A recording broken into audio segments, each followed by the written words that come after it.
We're about to dive into a moment that didn't just change a country, it totally redrew with a map of human dignity. We're talking about the day Nelson Mandela became South Africa's first black president. Let's really get into what that incredible day felt like and what it can teach all of us. I mean, just think about that for a second. What does that even feel like? Imagine a nation that was defined by division for centuries, suddenly, finally breaking free. That feeling, that's exactly what was happening on May 10th, 1994. And these were the words Nelson Mandela spoke to his people, and really to the whole world. It was a promise, a powerful declaration. This wasn't just some political speech. This was the sound of chains breaking. To really understand the weight of that promise, we have to go back to that day. We gotta set the scene. The atmosphere was absolutely electric. Picture this, a beautiful, clear autumn day with dignitaries from over 140 countries there to witness history. But the real story, the real power, was in the streets. Over 100,000 South Africans of all colors singing and dancing together. It was this explosion of joy that had been bottled up for generations. Now, to truly appreciate how bright that new dawn was, we first have to understand the sheer darkness that came before it. You know, apartheid wasn't just segregation. As Mandela himself put it, it was a system designed for racial domination, and it created one of the most inhumane societies the world had ever seen. It was a deep, deep wound on the country and all its people. Mandela never shied away from that pain. He called apartheid exactly what it was, an extraordinary human disaster. But listen to the hope in those words, that powerful conviction that from this absolute disaster, something truly great had to be born. And this is where Mandela points to something almost paradoxical, an unintended side effect of all that cruelty. He argued that the very system designed to crush people somehow ended up forging giants.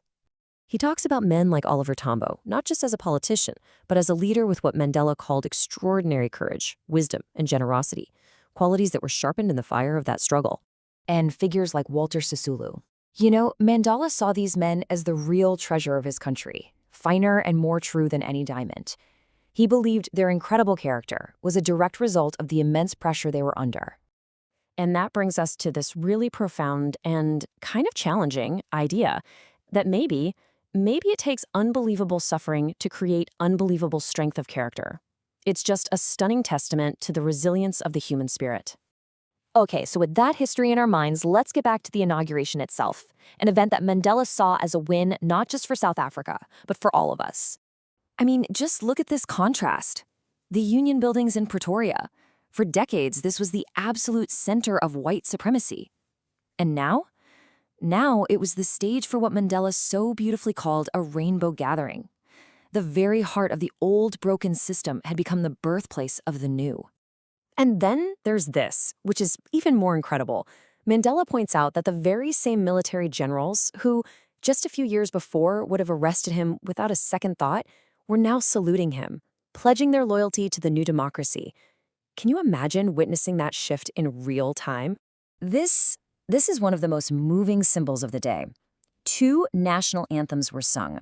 White South Africans sang Nkosi Sikelel' Afrika, the anthem of the liberation movement, and black South Africans sang Die Stem, the anthem of the old oppressors. And the thing is, neither group really knew the words to the other's song yet. But as Mandela said, they would soon know them by heart. It was just a profound moment of reconciliation. And this is why Mandela was so clear that this day wasn't about one group winning over another. No, it was a shared victory, a common victory for justice, for peace, and for human dignity itself. A moment the whole world could look at and say, that's a win for all of us. So this historic day led Mandela to think really deeply about what freedom actually is. And for him, it wasn't some endpoint, it was a lifelong journey of discovery. You see, his whole idea of freedom evolved. When he was a boy, freedom was simple, right? Running in the fields. As a student, it was about personal choices, like staying out late. As a young man, it was about the basic right to build a life. But then he realized that his freedom was completely tied up with his people's freedom. And that's when his own personal hunger for freedom became a much bigger hunger for everyone. And on that journey, he learned about real courage from his comrades. It wasn't about not being afraid, of course not. It was about acting even when you were terrified. He saw men and women risk everything, not because they were fearless, but because they conquered their fear for something bigger than themselves. And this journey brings us to maybe Mandela's most radical, most profound idea, a philosophy that says freedom isn't just about the person in chains. It's about how the oppressor and the oppressed are actually tied together. Think about this. Even in the absolute darkest days of prison, when he was pushed to his limit, Mandela said he would see a glimmer of humanity in one of the guards. And that tiny spark was enough to convince him that human goodness is like a flame.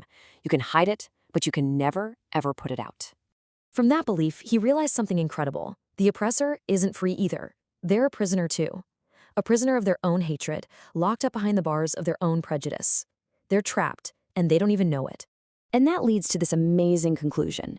To be truly free, you have to liberate not just the oppressed, but the oppressor too. Because for Mandela, both of them are robbed of their humanity, and real freedom is about restoring that humanity to everyone. And so we end right back where we started, with a big question. After walking this long road with Mandela, from the darkness of apartheid to the dawn of a new nation, we really have to ask ourselves, are we free just because our own chains are gone? Or are we not truly free until every single person is free?